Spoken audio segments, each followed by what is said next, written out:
Om Jnanatimirandasya Jnananjanan Shalakaya Chakshurunmilitam Jena Tasmai Shri Gurave Namaha. Gurave Gaurachandraya Radhikaya Stadalaye Krishnaya Krishna Bhaktaya Tadbhaktaya Namo Namaha. Narayanam Gurum Vande Sharanyam Bhaktavandavam Gauramanu Purnam Radhadasyam Pradayakam Virupanugacharya Varyam Rupamanjari Preshtakam Patita Pavana Bandhavam Yugacharya Narayanam Vanchakalpatarvyasya Kripa Sindhubhya Evacha Patitanam Pavanebhyo Vaishnavebhyo Namo Namaha. Namo Mahavadanyaya Krishna Prema Pradayate Krishnaya Krishna Chaitanya Namne Gaura Tvise Namaha. Shama Sundara Shikanda Shikara Ismirahasar Murali Manohara Radhikara Shikamam Kripanide Swapriya Charana Kinkarim Kuru Tapta Kanchana Gaurangi Radhe Vrindavaneshwari Vrishabhanusute Devi Pranamami Hari Priya Vrindaye Tulasi Devyai Priyai Keshavasacham Krishna Bhakti Prade Devi Satyavatyai Namo Namaha. Shri Krishna Chaitanya Prabhu Nityananda Shri Advaita Gadadhara Shri Vasadi Gaura Bhakta Vrindam Hare Krishna Krishna Krishna Hare Hare Hare Ramo Ramo Ramo Hare Hare. Então, primeiramente eu gostaria de dar início oferecendo as minhas mais humildes e respeitosas reverências à poeira dos pés de lótus de Paramradhatama Shri Guru Pada Padma Nita Lila Pravishta Om Vishnupada Paramahamsa Parivraja Kacharya Ashtottara Sata Srimati Shri Bhaktivedanta Narayana Goswami Maharaj Shri Gurudeva. E também a todo o Shri Rupano Gauriya Guru Varga, a todos os estudantes de Sannyasa, Brahmacharis, Vaishnavas e Vaishnavis, e a todos aqui hoje reunidos as minhas mais respeitosas reverências. Então, pela misericórdia sem causa de Shri Gurudeva e de todos os nossos mestres do passado, presente e do futuro, nós podemos nos reunir mais uma vez para dar sequência à leitura do Uddhava Gita, capítulo 14. O serviço devocional puro ultrapassa ou supera o conhecimento e o desapego.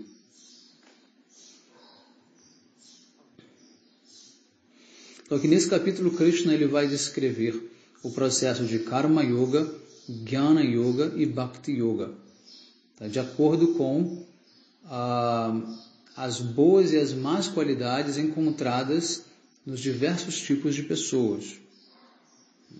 E ele vai estabelecer novamente a supremacia de Bhakti Yoga. Texto 1. Uddhava disse: meu querido senhor de olhos de lótus, a literatura védica, que constitui a sua ordem divina em termos de injunções positivas e negativas, foca na qualidade do trabalho, seja negativa ou positiva. Ou seja, Krishna vai dar instruções de acordo com as qualidades positivas e negativas do trabalho de alguém. 2. A literatura védica cria as divisões de Varna e Ashrama, como já foi descrito. Ou seja, ele descreve as boas e as más qualidades em relação ao casamento entre esses Varnas, chamados de Pratiloma e Anuloma, de acordo com o tempo, de acordo com o local, com a idade das pessoas. Os Vedas também revelam a existência de um céu e de um inferno, que são certamente produtos da piedade e do pecado. Então, aquele que comete muitos pecados vai para o inferno, aquele que é muito piedoso, ele vai para o céu. Céu, aqui entenda-se, não é a morada divina, mas é a morada dos semideuses. Tá? Verso 3. sem diferenciar entre atos piedosos e pecaminosos, como nós poderemos entender as suas instruções na forma da literatura védica, que ordena a pessoa, né, ou as pessoas a atuarem de modo piedoso e proíbe-as de agirem de modo pecaminoso.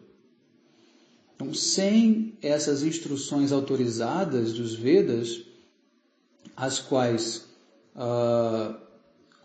concedem a liberação máxima, né, como os seres humanos poderiam alcançar essa perfeição da vida? Ou seja, se não tem um mínimo de referência de como se viver no mundo, né, os seres humanos acabam se perdendo dentro dessa busca pelo certo e pelo errado, busca por regras e regulações. Então, quem tem que definir isso é Deus, não somos nós. Então, é muito importante nós seguirmos o quê? As instruções de Deus.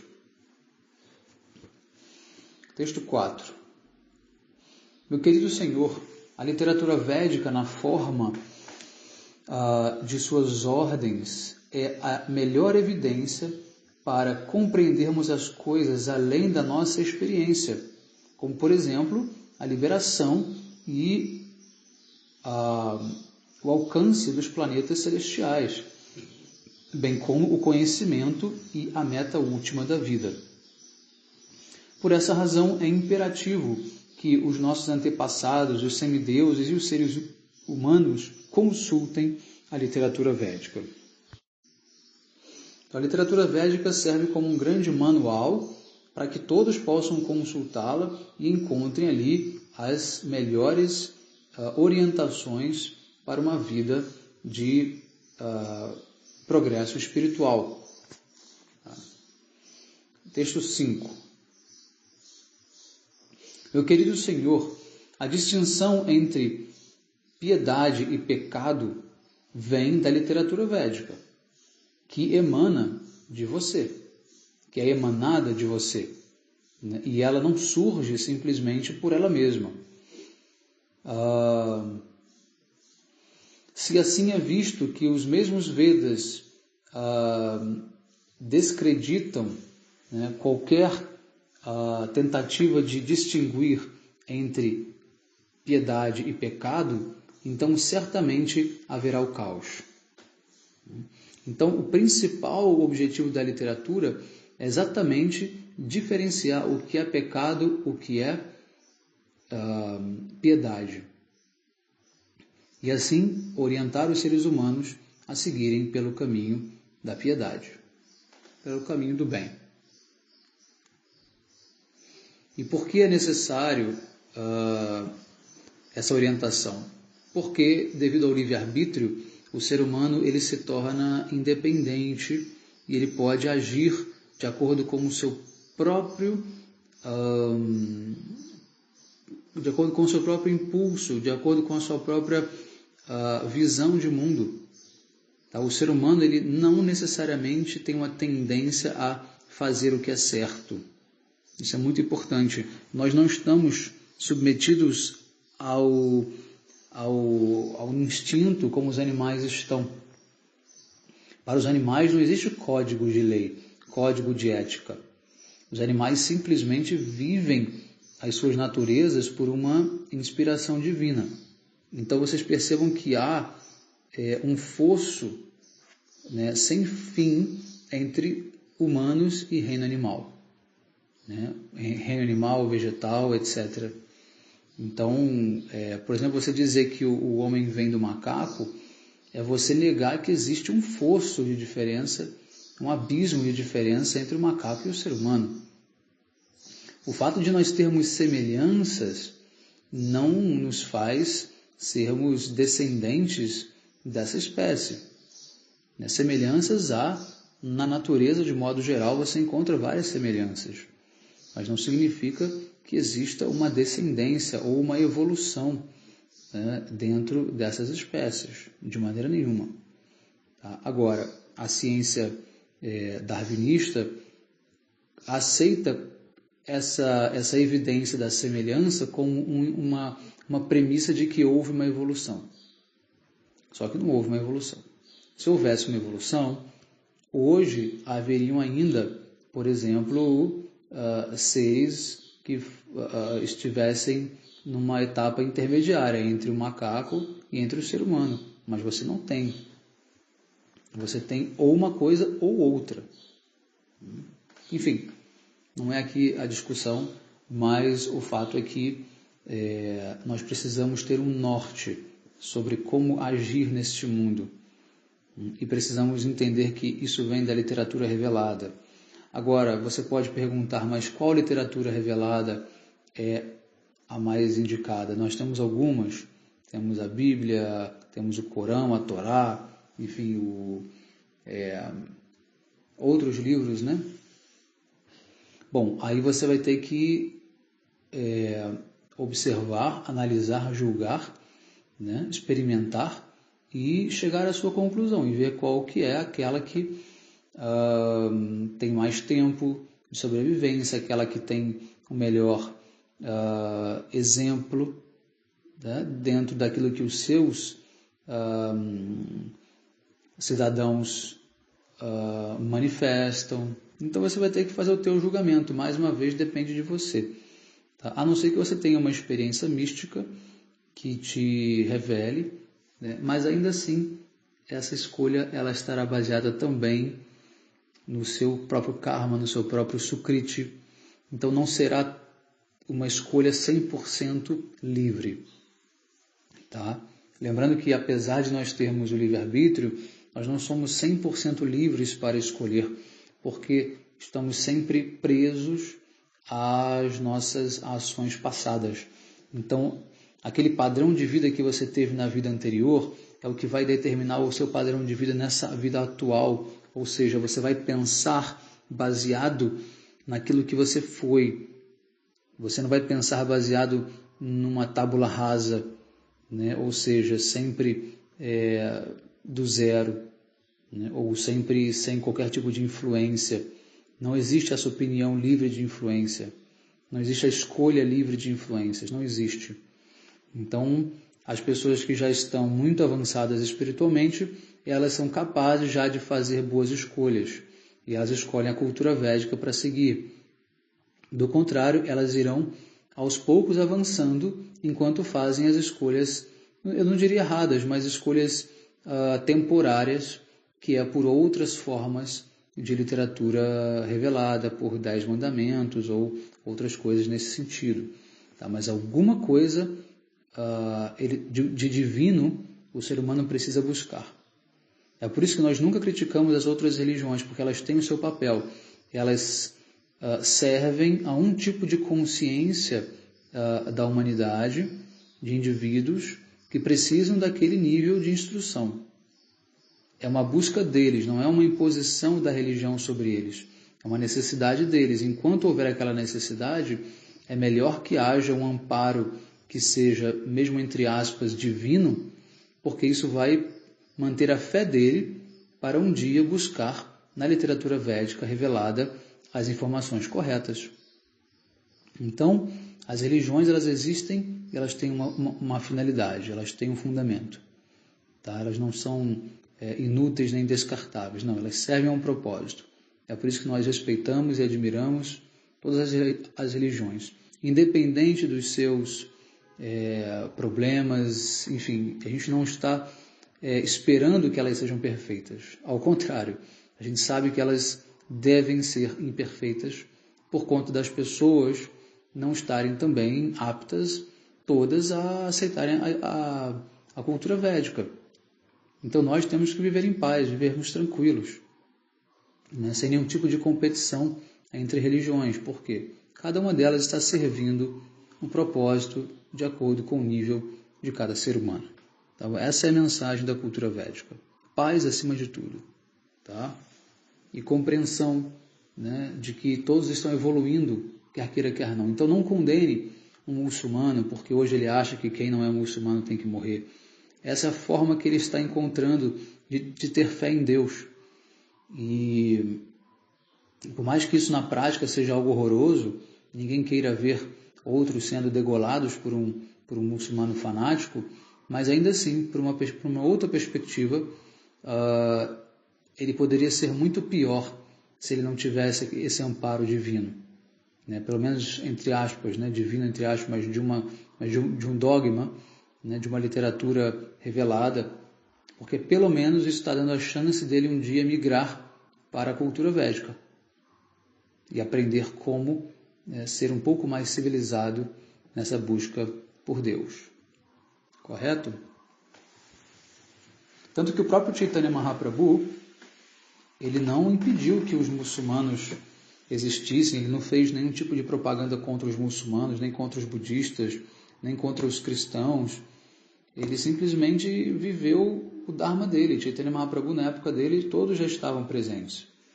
Na época de Krishna não, mas na época de Mahaprabhu sim.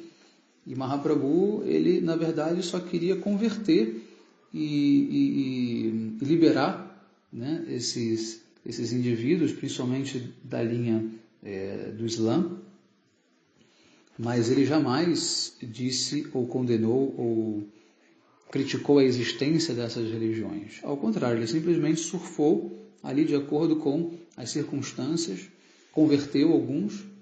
O próprio Haridas Thakur, que era nascido numa família muçulmana, se tornou Vaishnava, devoto muito elevado. Tá? Então, por mais mal que possa fazer essas religiões ao mundo, ainda assim faz parte do karma do mundo ter essa religião. Faz parte do karma das pessoas que estão sofrendo com essa religião sofrerem. E Deus não vai ficar tristinho porque as pessoas estão sofrendo. Aliás, uma coisa que ele menos faz é se importar com isso, porque ele sabe que tudo isso é bom para nós. Nós estamos sofrendo para aprender com os nossos próprios erros. Então, infelizmente, é assim que a coisa funciona. Tá? E a gente tem que ser um pouco forte, né, interiormente, para não se abalar em termos de pseudo-sentimentalismos, né, enfim, compaixão, né, e entender que a vida funciona assim mesmo, e é isso. Né, e é isso, tem que aceitar, é a realidade. Não tem muito como mudar a realidade, não. Tá certo? Bom, vamos lá então para o texto 6. Agora Krishna começa a falar. Agora é Krishna quem vai responder a Uddhava. Então Krishna diz: meu querido Uddhava, porque eu desejo, né, o bem-estar de todos os seres humanos, eu criei 3 tipos de yoga, ou caminhos de avanço espiritual, que é Jnana Yoga, Karma Yoga e Bhakti Yoga. Além desses 3, não há nenhum outro caminho, nenhuma outra forma de elevação da alma. 7. Jnana Yoga é recomendada para aqueles que veem a futilidade da existência material e assim querem se tornar desapegados dos frutos de suas atividades. Karma Yoga é recomendado para aquele que adora gratificação dos sentidos, né? E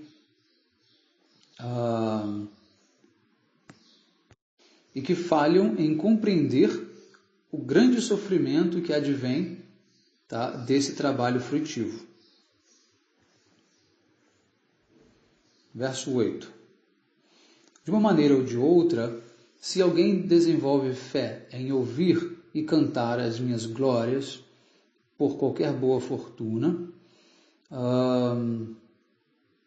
seja ele desapegado da vida material ou apegado à vida material, ele deve tentar alcançar a perfeição seguindo o caminho da devoção amorosa a mim, que é Bhakti Yoga.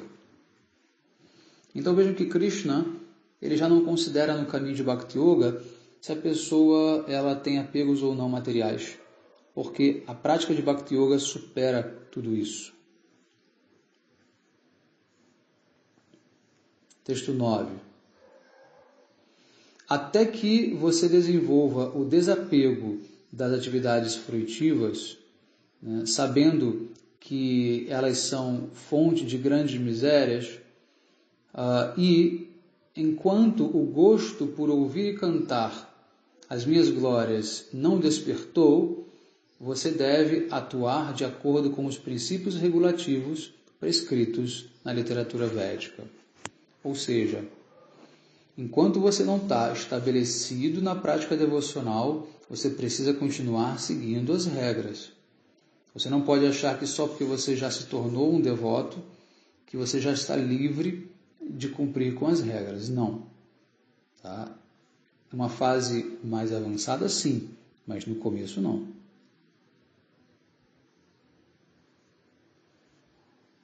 Texto 10. Meu querido Uddhava, aquele que executa os seus deveres ocupacionais e adora o Senhor Supremo através da execução de sacrifícios, enquanto não deseja desfrutar dos resultados, né, dos frutos desses sacrifícios, e aquele que evita atividades proibidas, não perderá tempo com planetas celestiais ou com planetas infernais. Ou seja, o devoto não está interessado em ir para Swarga Loka e desfrutar com as apsaras, com os semideuses, num mundo cheio de luxúria, né? Mesmo que seja uma luxúria celestial, é luxúria, uma luxúria piedosa, mas é luxúria. E tampouco ele vai para os planetas infernais, porque ele não cometeu, né, nenhum pecado, não fez nada de errado. Texto 11. Aqueles que estão fixos em seus deveres ocupacionais e renunciaram a atividades pecaminosas, e aqueles que se tornaram desapegados do desejo de desfrutar o fruto de seu trabalho, nessa vida mesmo alcançarão o conhecimento transcendental. Ou, se forem afortunados, o serviço devocional por mim. 12. Os habitantes dos planetas celestiais ou infernais oram para nascer como seres humanos aqui na Terra, porque isso facilita o cultivo do conhecimento transcendental e do serviço devocional, né? O que é oposto à existência infernal ou celestial. Lá eles não recebem esse tipo de facilidade ou de oportunidades, né? Lembrando sempre que no inferno a pessoa está sofrendo muito, porque está sendo punida, e nos planetas celestiais eles estão desfrutando muito, é muito desfrute, é muito agradável. Então, simplesmente não se tem interesse, na verdade, em praticar vida espiritual, cultivar conhecimento transcendental, etc, etc. Verso 13.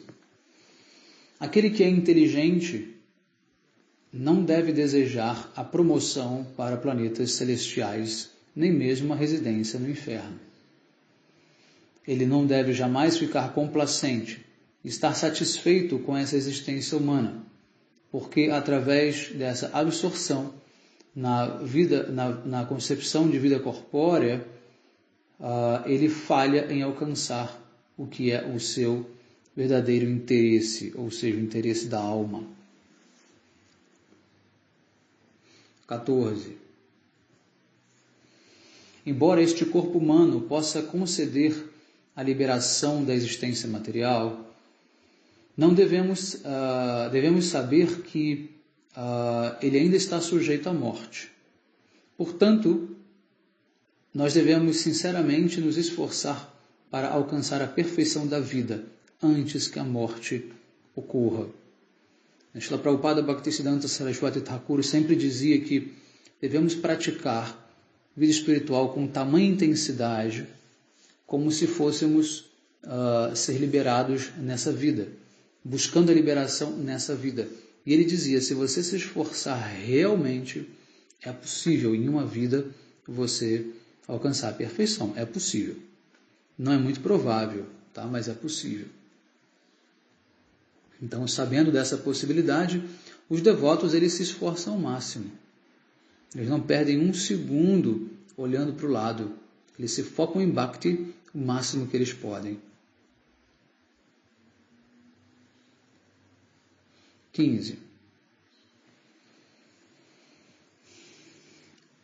Nós vemos que às vezes um pássaro é forçado a deixar a árvore aonde ele fez o seu ninho, né? Enquanto essa árvore está sendo cortada por um homem que não tem coração.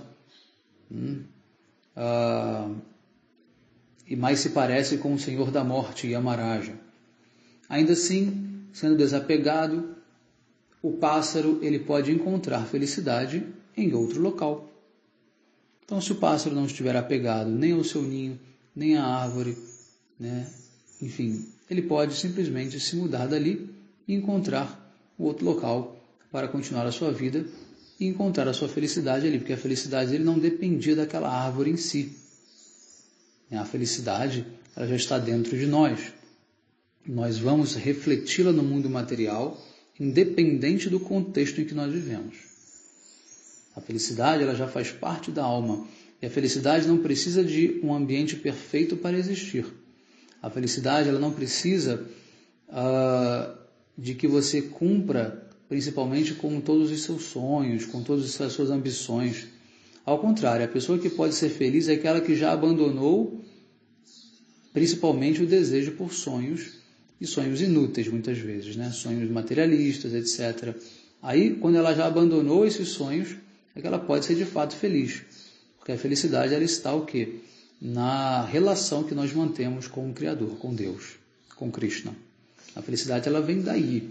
A felicidade ela vem dessa comunhão com a consciência suprema. Ela não vem de nada mais. Por quê? Porque a felicidade está presente na alma, e a alma só se satisfaz nessa união, nesse casamento com Deus. Por isso nós falamos em casamento com Deus, né? Casar com Deus. Por quê? É um reflexo natural. A alma ela deseja se casar com Deus, ela deseja se unir a Deus, fazer o yoga com Deus, viver servindo Deus. Né? Isso é Madhurya Rasa, né? A raça mais elevada, né? O amor diamante que você tem em relação a Deus. Você não quer Deus como pai, como filho, como amigo, como mestre. Você quer Ele como o quê? Como um amante, um amado.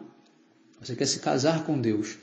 E esse reflexo dessa natureza que a alma tem, de querer essa relação íntima com Deus, e íntima que não significa relação de homem e mulher, mas ela acaba se refletindo nesse mundo material de forma pervertida, como se fosse a relação de homem e mulher. Por isso que as pessoas acham que elas serão felizes quando elas se casarem, né? Casarem muito bem, encontrarem a tal da alma gêmea. Essa alma gêmea, ela não é nada mais do que Deus. Só que por falta de compreensão e de conhecimento, a pessoa acha que a alma gêmea é uma outra alma, um outro corpo, né? Uma outra pessoa. Na verdade, a relação nem está no nível de alma ainda, está na relação de corpo. E ela não existe, né? Mas é o que? É uma necessidade que vem da alma de querer ter Deus como parceiro, Deus como companheiro, Deus como amante, né? Amante no sentido transcendental, é claro, tá? Então, a felicidade ela está ligada a isso. Quando você consegue estabelecer essa relação com Deus, você fica feliz, você é uma pessoa feliz.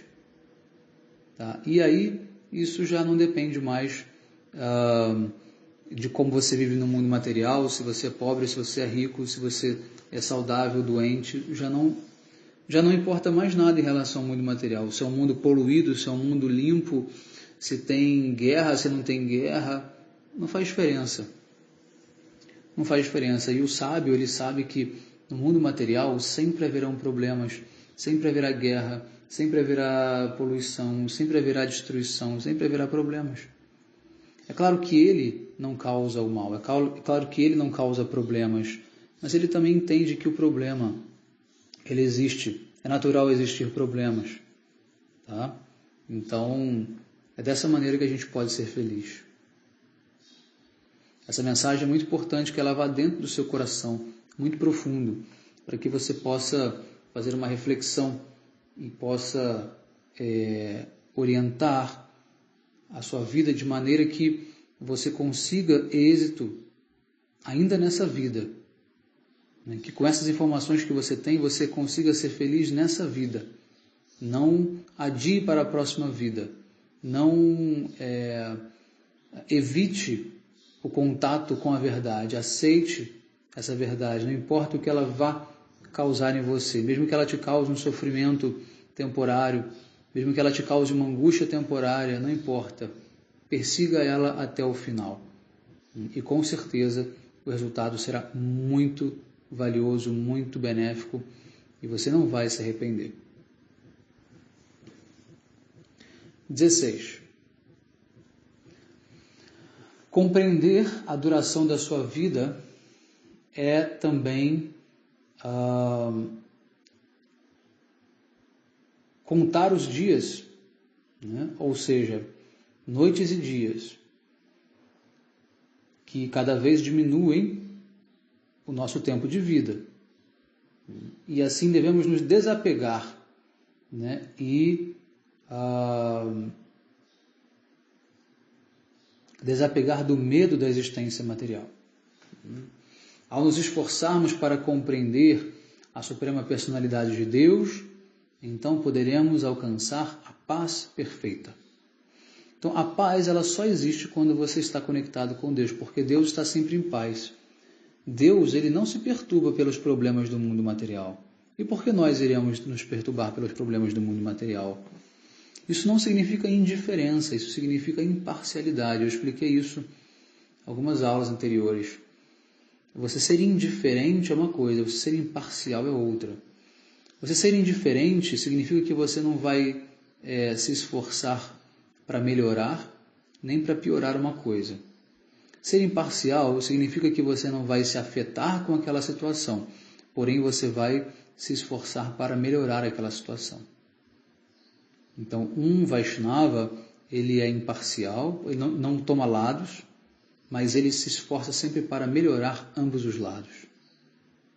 Ele tenta fazer o mundo cada vez melhor. Como? Espalhando a consciência de Krishna, ajudando outras pessoas a entenderem Krishna, a entenderem o sentido da vida. Isso faz o mundo melhor. Agora, um budista ele não vai fazer o mundo melhor, ele vai simplesmente se tornar indiferente ao mundo. Um yogi também. Tá? Então, essa é a diferença entre ser indiferente e ser imparcial. 17.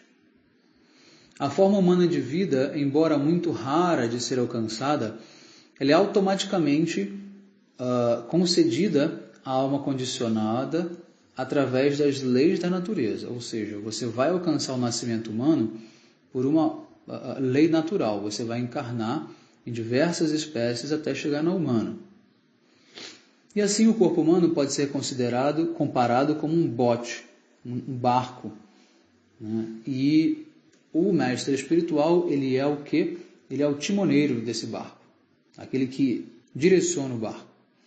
E as minhas instruções são como o vento favorável que vão conduzir este barco.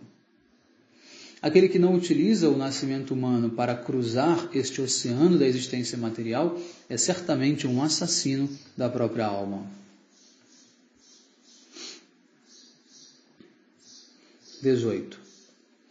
Quando um yogi se torna desesperançoso após muitos esforços para obter felicidade material e assim controla os seus sentidos e desenvolve o humor de desapego, ele deve fixar a sua mente na transcendência sem se desviar.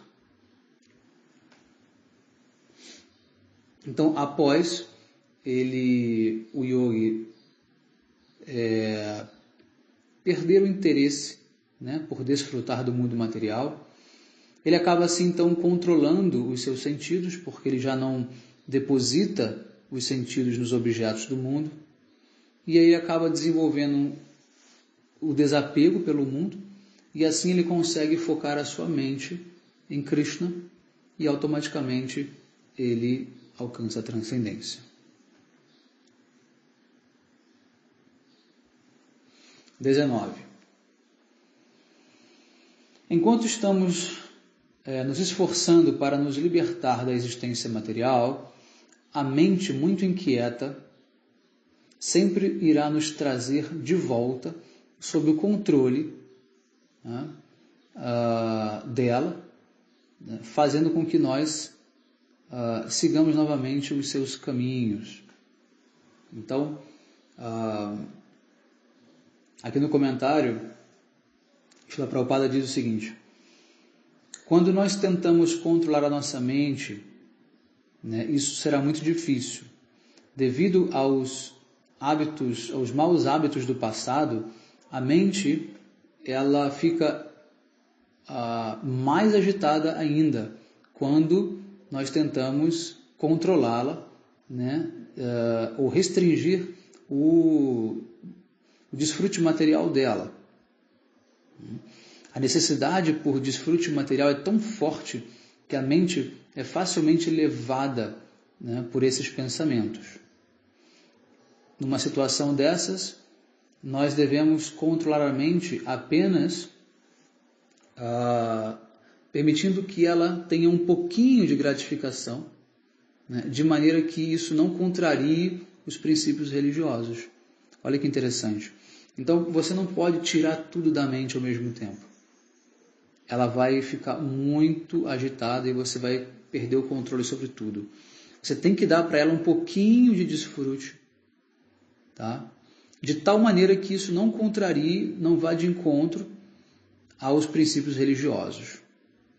Então é por isso que você vê que os devotos, eles se alimentam de uma prachada bastante saborosa, porque você está dando para a mente um pouquinho de desfrute, para que ela fique ali o mínimo calminha e controlada e permita que você faça a sua prática espiritual.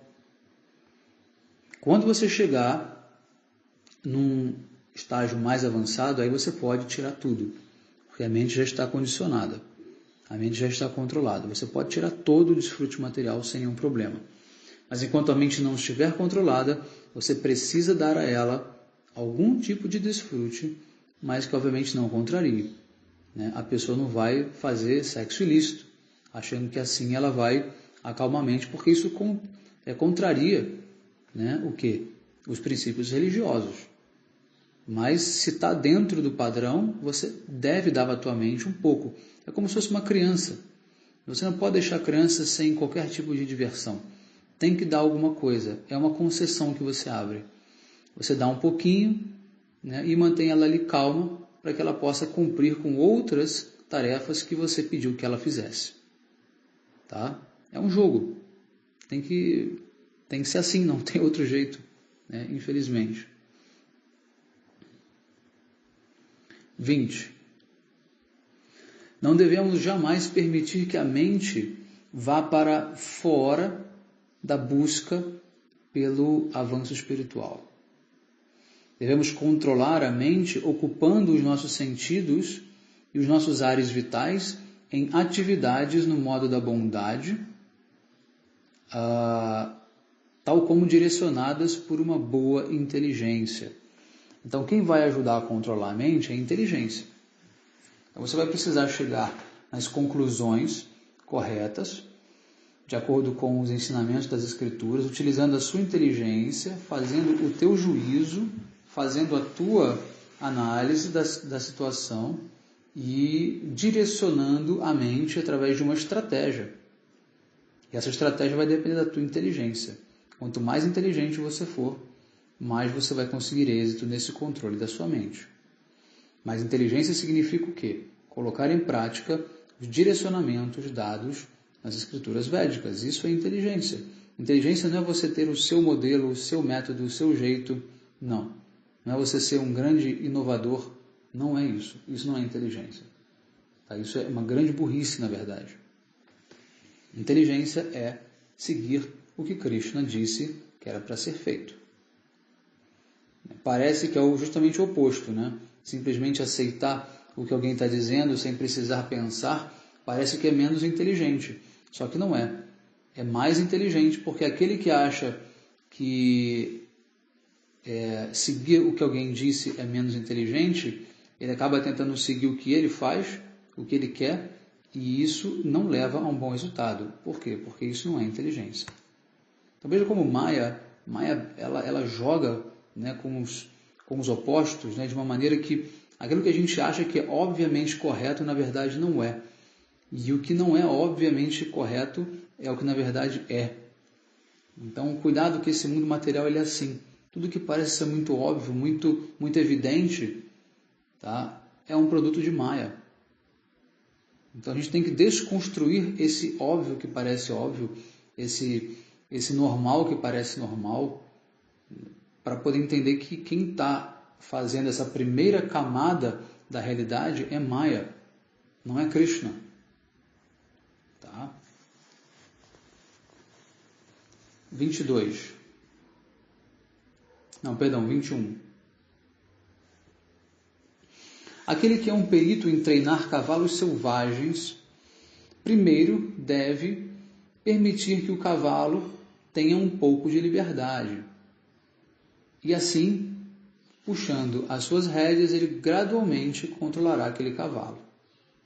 Similarmente, você não pode trazer a sua mente de imediato sob o seu controle completo. Você tem que fazer tudo isso gradualmente, gradativamente, treinando ela para que ela, aos poucos, se fixe no caminho do yoga.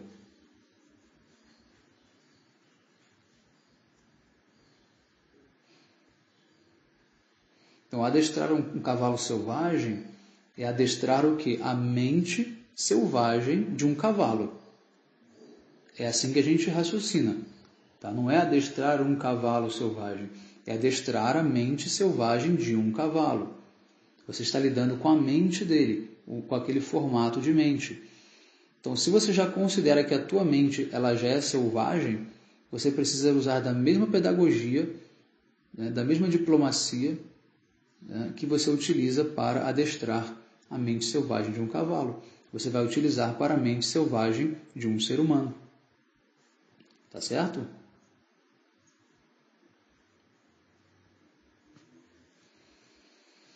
Então a gente vai encerrar por aqui e damos sequência então na próxima aula, ok? Um bom dia a todos, Hare Krishna, Vanchakalpatarvyascha kripa sindhubhyeva cha patitanam pavanebhyo vaishnavebhyo namo namaha.